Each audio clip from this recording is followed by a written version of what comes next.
ನಮಸ್ಕಾರ ವೀಕ್ಷಕರೇ, ಕರ್ನಾಟಕ ಮ್ಯಾಟರ್ಸ್ಗೆ ಮತ್ತೆ ಸ್ವಾಗತ. ಅರಬ್ ದೇಶಗಳಲ್ಲಿ ಯುದ್ಧದ ಕಾರ್ಮೋಡ ಆವರಿಸಿದೆ. ಕದನ ವಿರಾಮದ ಘೋಷಣೆಯ ನಡುವೆಯೂ ಇರಾನ್ ಇಸ್ರೇಲ್ ನಡುವೆ ದಾಳಿಯ ಭೀತಿ ದೂರ ಆಗಿಲ್ಲ. ಇದೇ ಹೊತ್ತಲ್ಲಿ ಮಧ್ಯಪ್ರಾಚ್ಯ ದೇಶಗಳಲ್ಲಿ ಬರುವ ಒಮಾನ್ ಒಂದು ಮಹತ್ವದ ನಿರ್ಧಾರವನ್ನು ಘೋಷಿಸಿದೆ.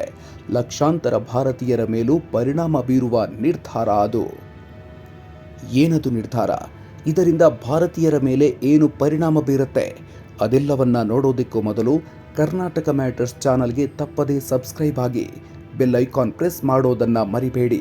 ಗಲ್ಫ್ ರಾಷ್ಟ್ರಗಳು ಅಂದ್ರೆ ಕಣ್ಮುಂದೆ ಬರೋದು ಐಷಾರಾಮಿ ಜೀವನ, ಗಗನಚುಂಬಿ ಕಟ್ಟಡಗಳು ಮತ್ತು ಮುಖ್ಯವಾಗಿ ತೆರಿಗೆ ರಹಿತ ಆದಾಯ. ನಮ್ಮಲ್ಲೆಲ್ಲ ಸರ್ಕಾರ ವಿಧಿಸುವ ತೆರಿಗೆಯದ್ದೇ ಜನರಿಗೆ ದೊಡ್ಡ ಚಿಂತೆಯಾದ್ರೆ ಕೊಲ್ಲಿ ರಾಷ್ಟ್ರಗಳ ಡಿಕ್ಷನರಿಯಲ್ಲಿ ಆದಾಯ ತೆರಿಗೆ ಎನ್ನುವ ಪದವೇ ಇರಲಿಲ್ಲ. ಆದರೆ ಈಗ ಈ ಚಿತ್ರಣ ಬದಲಾಗುವ ಸಮಯ ಬಂದಿದೆ. ಗಲ್ಫ್ ರಾಷ್ಟ್ರಗಳಲ್ಲಿ ಒಂದಾದ ಒಮಾನ್ ಈ ಸಂಬಂಧ ಮಹತ್ವದ ನಿರ್ಧಾರವೊಂದನ್ನು ಕೈಗೊಂಡಿದೆ. ಹೌದು, ನೀವು ಕೇಳಿದ್ದು ನಿಜ.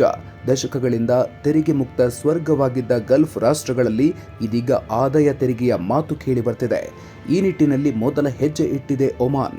2028ರಿಂದ ಒಮಾನ್ನಲ್ಲಿ ಕೂಡ ವೈಯಕ್ತಿಕ ಆದಾಯ ತೆರಿಗೆ ಜಾರಿಗೆ ಬರಲಿದೆ. ಹಾಗಾದ್ರೆ ಒಮಾನ್ ಸರ್ಕಾರದ ಹೊಸ ತೆರಿಗೆ ನೀತಿ ಏನು? ಒಮಾನ್ ಸರ್ಕಾರ ಅತಿ ಹೆಚ್ಚು ಆದಾಯ ಹೊಂದಿರುವವರ ಮೇಲೆ 5% ಅಲ್ಪ ಆದಾಯ ತೆರಿಗೆ ವಿಧಿಸಲು ನಿರ್ಧರಿಸಿದೆ. ಅಂದ್ರೆ ಕಡಿಮೆ ಮತ್ತು ಮಧ್ಯಮ ಆದಾಯದವರ ಮೇಲೆ ಇದು ಯಾವುದೇ ಪರಿಣಾಮ ಬೀರಲ್ಲ. ವಾರ್ಷಿಕ 42,000 ಒಮಾನ್ ರಿಯಾಲ್ಗಿಂತ ಹೆಚ್ಚಿನ ಆದಾಯ ಗಳಿಸುವವರಿಗೆ ಈ ತೆರಿಗೆ ಅನ್ವಯ ಆಗಲಿದೆ. ಭಾರತೀಯ ರೂಪಾಯಿ ಲೆಕ್ಕದಲ್ಲಿ ಇದು ಸುಮಾರು 95 ಲಕ್ಷ ಆಗುತ್ತೆ. ದೇಶದ ಆರ್ಥಿಕತೆಗೆ ಧಕ್ಕೆ ಆಗದಂತೆ ಹೊಸ ತೆರಿಗೆ ವ್ಯವಸ್ಥೆಯನ್ನು ಜಾರಿಗೆ ತರಲು ಒಮಾನ್ ಸುಲ್ತಾನ್ ಸರ್ಕಾರ ಮುಂದಾಗಿದೆ. ಯಾಕೆ ಈ ನಿರ್ಧಾರ? ಇದರ ಹಿಂದಿರೋದು ದೂರದೃಷ್ಟಿ. ಆದಾಯದ ಮೂಲಗಳನ್ನು ವೈವಿಧ್ಯಗೊಳಿಸೋದು. ಕೊಲ್ಲಿ ರಾಷ್ಟ್ರಗಳು ದಶಕಗಳಿಂದ ಪೆಟ್ರೋಲಿಯಂ ಉತ್ಪನ್ನಗಳ ಆದಾಯವನ್ನೇ ಹೆಚ್ಚಾಗಿ ಅವಲಂಬಿಸಿವೆ.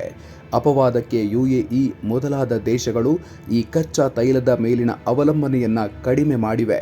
ಆದರೆ ಈಗ ಜಾಗತಿಕ ಮಟ್ಟದಲ್ಲಿ ಪರ್ಯಾಯ ಇಂಧನಗಳ ಬಳಕೆ ಹೆಚ್ಚಾಗ್ತಿದೆ. ಇದರಿಂದ ಮುಂದೊಂದು ದಿನ ತೈಲದ ಮೇಲಿನ ಅವಲಂಬನೆ ಕಡಿಮೆ ಆಗಲಿದೆ. ಆಗ ಕಚ್ಚಾ ತೈಲದ ಬೇಡಿಕೆ ಕೂಡ ಕಡಿಮೆ ಆಗತ್ತೆ.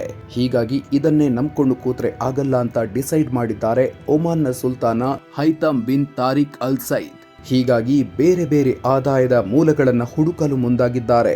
ಇದಕ್ಕಾಗಿ ವಿಷನ್ 2040 ಎಂಬ ಮಹತ್ವಾಕಾಂಕ್ಷೆಯ ಯೋಜನೆಯನ್ನ ಹಾಕಿಕೊಂಡಿದ್ದಾರೆ. ಇದರ ಅಡಿಯಲ್ಲಿ ಸುಸ್ಥಿರ ಮತ್ತು ವೈವಿಧ್ಯಮಯ ಆರ್ಥಿಕತೆಯನ್ನ ನಿರ್ಮಿಸುವ ಗುರಿ ಅವರದ್ದು.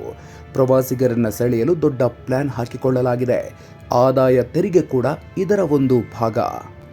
ಆದಾಯ ತೆರಿಗೆಯಿಂದ ಬರುವ ಹಣವನ್ನು ದೇಶದ ಮೂಲ ಸೌಕರ್ಯ ಮತ್ತು ಸಾರ್ವಜನಿಕ ಸೇವೆಗಳಿಗೆ ಬಳಸುವುದಾಗಿ ಒಮಾನ್ ಸರ್ಕಾರ ಸ್ಪಷ್ಟಪಡಿಸಿದೆ. ಈ ನಿರ್ಧಾರದಿಂದ ಒಮಾನ್ನಲ್ಲಿರುವ, ಅದರಲ್ಲೂ ವಿಶೇಷವಾಗಿ ಅನಿವಾಸಿ ಭಾರತೀಯರ ಮೇಲೆ ಏನು ಪರಿಣಾಮ ಬೀರಬಹುದು? ಒಮಾನ್ನಲ್ಲಿ ಒಂದು ಅಂದಾಜಿನ ಪ್ರಕಾರ ಸುಮಾರು 8 ಲಕ್ಷ ಭಾರತೀಯರಿದ್ದಾರೆ.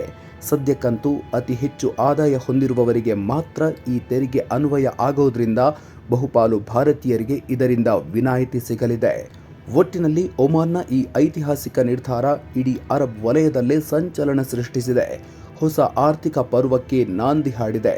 ಇದು ಇತರ ಗಲ್ಫ್ ರಾಷ್ಟ್ರಗಳ ಮೇಲೂ ಪ್ರಭಾವ ಬೀರುತ್ತಾ? ಬೇರೆ ದೇಶಗಳು ಆದಾಯ ತೆರಿಗೆ ಮೊರೆ ಹೋಗ್ತಾವ? ಕಾದು ನೋಡಬೇಕಿದೆ.